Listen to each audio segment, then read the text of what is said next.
So, another week in lockdown. Time to learn new things and get your PhD in Pokemon ethology. No, really, that's a real thing. Although it's hard to explain to employers when they look at my CV. So this video in particular is covering all the inspirations behind the Gen 2 Pokemon, which does include evolutions of Gen 1 Pokemon. Again, speculations and confirmed inspirations from folklore, mythology, and ideas. Has to be interesting enough. Just consider me the Simon Cowell of this operation, except I'm happy. Also, before I go any further, there is one error I want to pick up on, which is the pronunciation of Zwarte from the previous video, which is in fact Zwarte. None of you corrected me, don't worry, although it's free. But what did correct me of its original pronunciation of Zwarte, oh my god, I still get it wrong. Zwarte was The Office, because I've been binge watching it lately. Just thought that was a weird coincidence. Anyway, without further ado, let's go.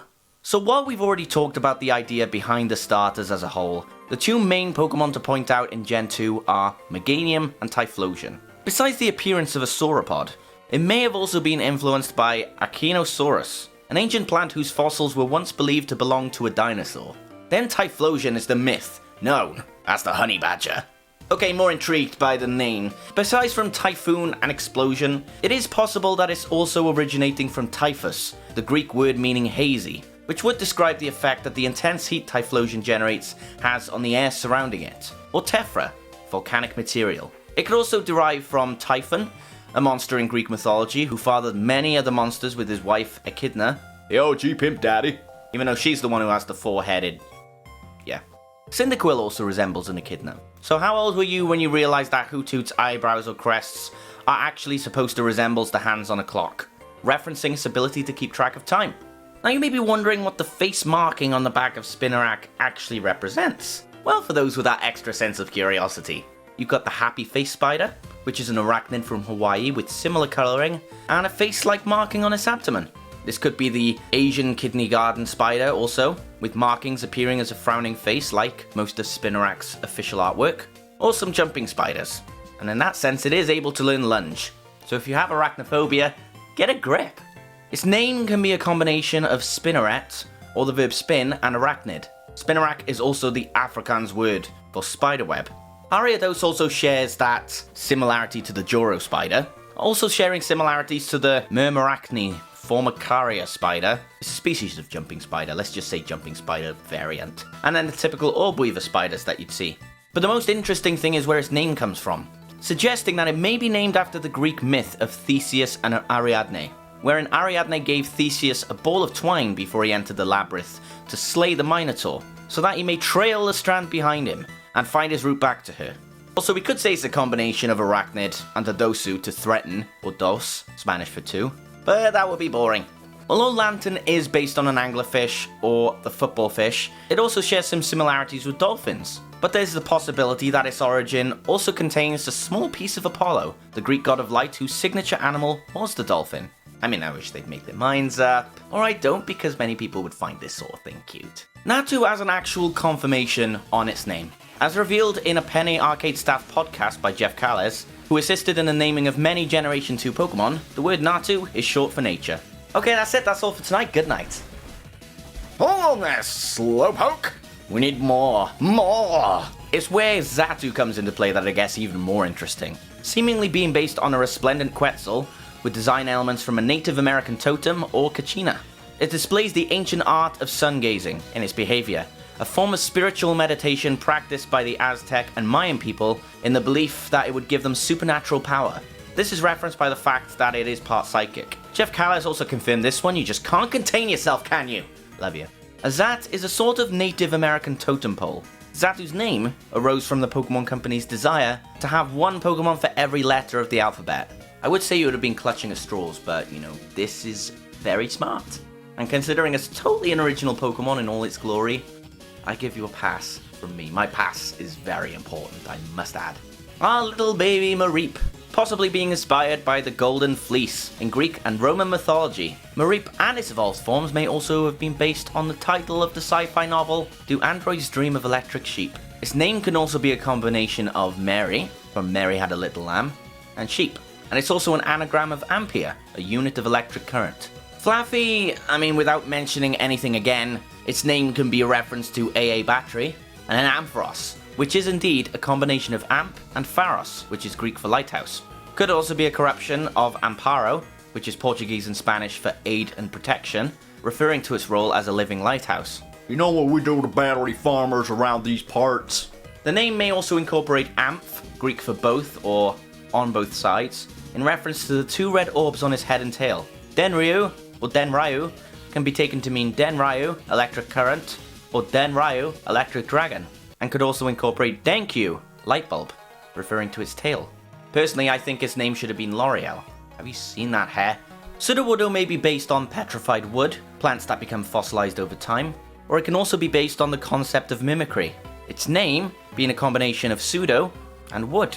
In terms of the Hoppip line, the main thing to note is that the line itself are based on the phrase, just a hop, skip, and a jump away. Just a record, edit, and an uploading with a clickbait thumbnail. Apom can vaguely reference the what? The Ahuizotl? A creature of Aztec mythology, with monkey hands and a fifth human hand on its tail. Both of Woopa's names, Woopa and Upa, are derived from Woopa Loopa. Now stop singing doopity-doo. A marketing term created in Japan that started a pet salamander raising fad. And Woopa Loopas are the Japanese term for the axolotl, a species of salamander.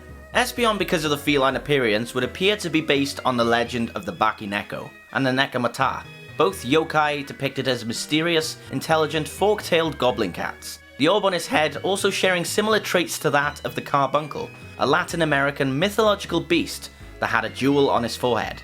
The red colouring of the jewel could be a reference to a lunar eclipse, an event in which the moon passes directly behind Earth and into its shadow, making it appear red in colour.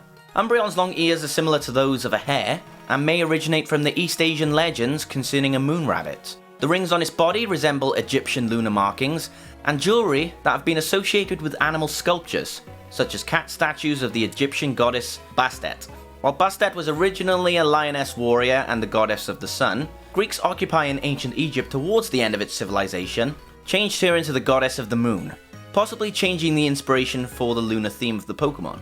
It can also be inspired by the Tezcatlipoca, a central deity in Aztec religion, who took the form of a black jaguar that had yellow horizontal bands and was associated with the night sky. So Slowking is pretty different to Slowpoke and Slowbro. It's the crown on his head that piques an interest, which can be a reference to the mythical Saze Oni, a magical sea demon of Japanese folklore, distinguished by its spiny saze or turban-shaped snail shell. Mischievous' habits of wailing to frighten people and the similarity in appearance to a disembodied head are shared by various mythological creatures. One of these is the Nukekubi, which shares the similarities of nocturnal habits, flying about as a decapitated head, and wailing to increase his victim's fright.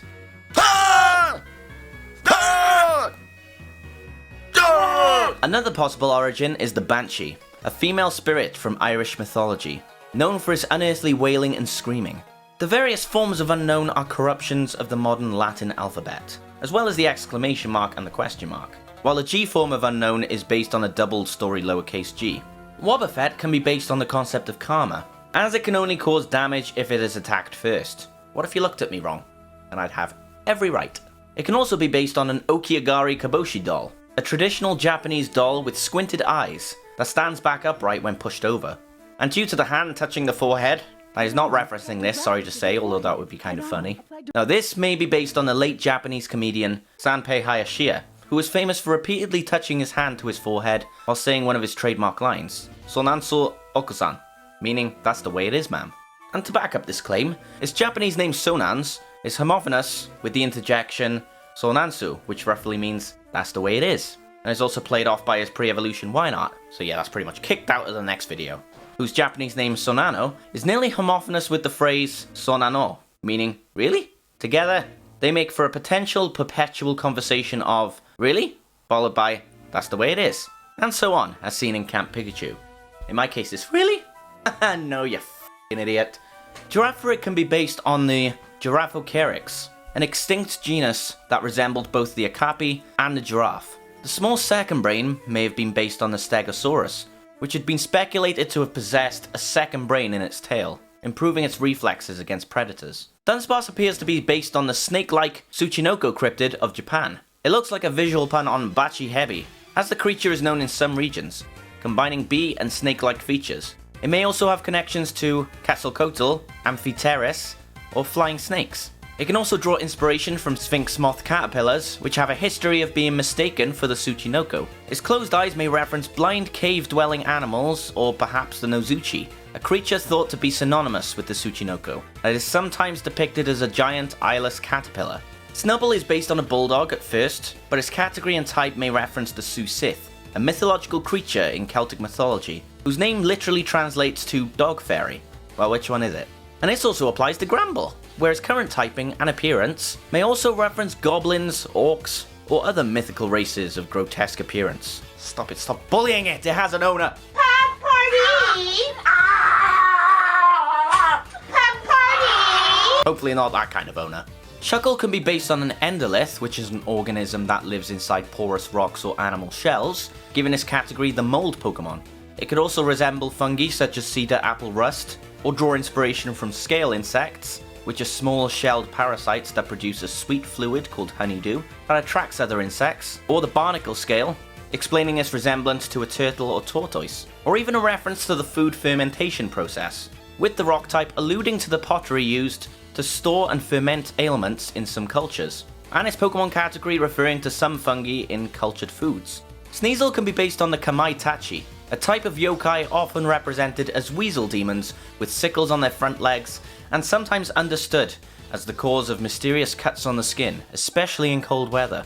Its Japanese name Niula can be a combination of Senryu and Yu, or a combination of New and Nora, meaning stray, as in a stray cat, as strays are usually violent and tricky. Or Niu can be a combination of Nya, so this new typing can be known as the cringe Pokemon. Teddy Ursa and Ursaring's moon markings can be based on the constellation Ursa Minor's mythology. Slugma can be based on the Sharufe, evil creatures of rock and magma that inhabit the magma pools found deep within Chilean volcanoes. Its shiny form can be based on cooled hardened magma, which becomes a dark metallic colour, and can also be based on a solder, a liquid metal that is extremely hot and hardened when it cools, similarly to lava. This also applies to Macargo as well. Not necessarily Corsola, but we're going to go into the origins of Galarian Corsola for this one, which appears to be based on bleached coral, a phenomenon in which coral expels the algae that gives it colour, primarily because of rising water temperatures as a result of climate change. So basically you've got a Pokemon in your party that is burned to death. Good luck with that. While Skarmory can have much in common with Andean condor and cranes, it can also be similar to many mythological metallic birds, such as the Stymphalian birds, the Gagna, and the Alicanto. This concept in particular could also be a pun on Suru, meaning crane, referencing a paper crane, and Tsurugi, meaning sword. Its wings also resemble a Japanese paper hand fan, although the fact that it's not paper is kind of scary. It's like the living version of Kitana's weapons. I think this one might be obvious already, but we'll go through it anyway. Houndour and Houndoom being based on the Cerberus of Greek and Roman mythology, or other legends of hellhounds. And in that, its Japanese name Delville is a corruption of devil, and people thought Alakazam was devilish. I mean, Helga being a combination of hell, and Gala. Ruff, ruff. Sorry, what was that, Satan? Houndoom's shiny coloration, on the other hand, can be based on the Yama, the Hindu lord of the fallen, who often appears blue and red. Oh, roll out the red carpet for Kingdra. He has arrived, finally. Now, the fact that Kingdra dwells on the seafloor while creating whirlpools may be based on the mythical monster Charybdis. Its secondary typing, dragon, could be a reference to a Japanese name for seahorses, Tatsu no Otashigo, which means dragon's child, and to the legends of Ryujin and East Asian dragons, where they are said to bear power over seas of the world, live on the floors of deep bodies of water, and are also known for their weather-like ascensions into the heavens. So, was it worth the wait? Knew it! I would very much like to say that, in my most humble words, I am king. Porygon 2 is pretty much more like an upgrade of Porygon, shown to be made with more advanced 3D computer graphics than Porygon. Its head also looks like a duck, just so you know. And it also resembles a drinking bird, especially in the 3D games, where it makes the same movement as one. So the change in form pretty much represents the concept of subdivision in 3D computer graphics. Now all they need is an evolution to Porygon Z, like Porygon RTX. Ray tracing involved, absolute mirror technology, reflections in the water as you can see. We're onto something. Ken, hire me. Stantler can be based on the Shishiodoshi, or deer scare, a Japanese device traditionally used to scare deer and birds away from gardens. I mean, its Japanese name is Odoshishi, which is derived from Shishi Odoshi. Now the Hitmons of Generation 2. Tyrogue pretty much draws inspiration from wrestlers, where the designs on his body resemble the uniform of most scholastic wrestling teams, possibly showing his maturity as a fighter. So that's pretty much saying that Hulk Hogan isn't as epic as Bruce Lee, which is pretty much true because I've never seen a TV show called Lee Knows Best. Then Hitmontop is based on a spinning top, as you might have guessed, and a capoeirista. The attack and defense stats needing to be equal in order for Tyrogue to evolve into Hitmontop is similar to how a top must be in equilibrium to remain upright. Its idle animation in Gen 6 onward depicts it as performing a jinga, a basic technique in capoeira. It's that time again, ladies and gentlemen. So strap in. So we said last time that Jolteon's possible origins may actually be Raiku's. We were right. And to refresh you on that, it can be mostly based on the Raiju, which is a thunder demon of Japanese lore and is said to be Raijin's companion. It's said to be a creature that could take form of a tiger, monkey, and blue wolf wrapped in lightning, as well as many other animals. And the flowing purple mane on its back can invoke the image of a cumulonimbus cloud, a cloud type most often associated with thunderstorms. While the Rai part of its name can be inspired from the Raiju, Ko can reference Emperor. It can also derive from Raiko, meaning Thunder Duke, the Onyami reading of Lagon, a Taoist deity. Entei can be based on Chinese guardian lions, or lions of Fu, creatures that resemble fully grown male lions, and are now in hibernation from any American dentist that may be roaming. They're often confused with canines and incorrectly called Fu dogs by Westerners. Silly Americans and possibly British, except that one guy called KB because he's known as a nice Welsh lad. This correlates with Entei being seen as a guardian in the third movie, protecting Molly and her allies. The yellow design on his head could be interpreted as a stylized crown or a kabuto helmet. And no, it's not based on a horseshoe crab, but its lion-like appearance, mask-like face, and masses of fur make it look like the Balinese lion spirit Barong, a guardian spirit who kills the wicked witch Rangda in order to maintain the balance of good and evil. It may also have some inspiration from Eterui, the chief of Emishi, who was later labeled as a demon called Akagashira. Its name can be a combination of Enten, meaning blazing heat, or En, meaning flame, an alternate reading of Hono, and Kote, meaning emperor. It can be written in kanji as that, identical to the Chinese Yandi. Then we have my personal favourite, Suicune. Thought to be based on numerous creatures and mythological deities, mainly the Kilin or Kirin, an Eastern legend that has traits of Chinese dragons, unicorns, deer, big cats, and other beasts. The Kilin was said to be able to walk on water, and is known to be a powerful and peaceful creature. The crest on Suicune's head roughly matches the description of the beast's antlers. The spots of Suicune are also significant, seeming to combine the spots of a leopard, taking homage from Fujin, the Shinto god of the North Wind, who wears leopard skin.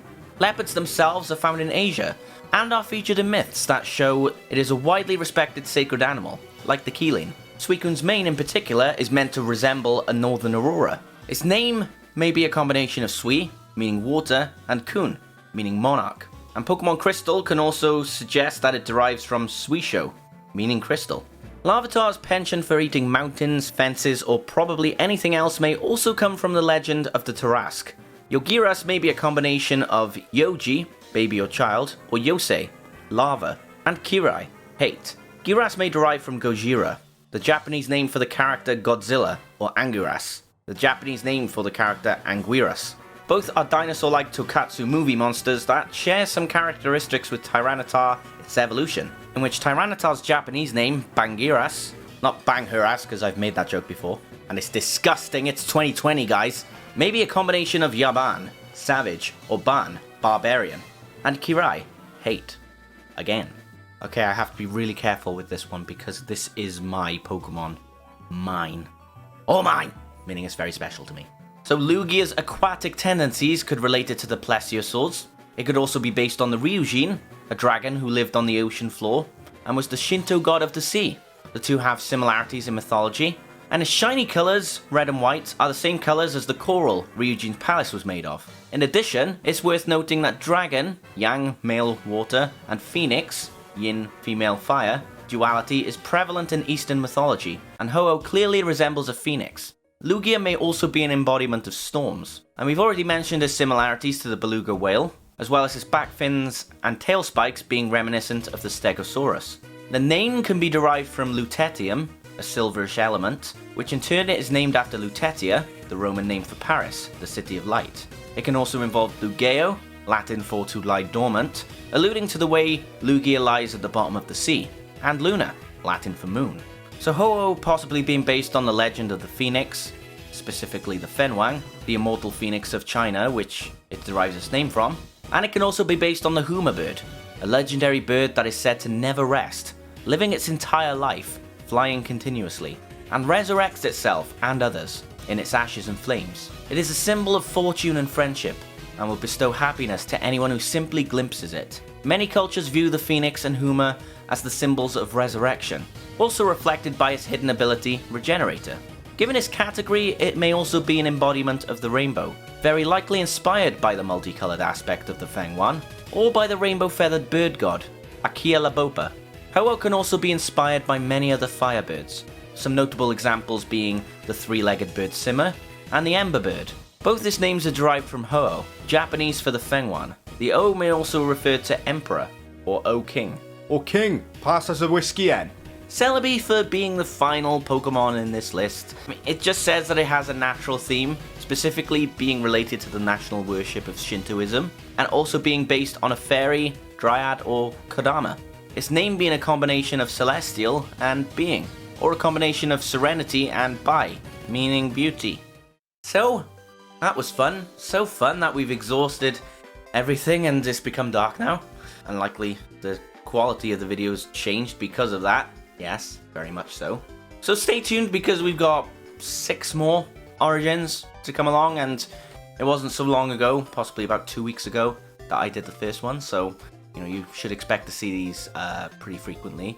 You notice that I've also been doing like reaction or commentary based videos, so that's going to be another sort of series that I quite enjoy doing, and it's something a bit different to drag everybody in. No, not just to lure. No, that's a bad word as well. What word am I supposed to say? I don't know. No, but if you like this video, be sure to give a thumbs up, subscribe for more content. If you want to show other people the video for their thirst for knowledge, then go ahead and share it on social media as well. I'm also on Instagram and TikTok, posting a lot of highlights from these videos on there as well. And I'm also doing 3 streams a week as well, mainly Thursdays, Saturdays, and Sundays. So I'm doing Pokemon one day, Final Fantasy another day, and Yu-Gi-Oh! Duel Links another day. So that's also fun as well. So until next time, thank you for watching, and lights out.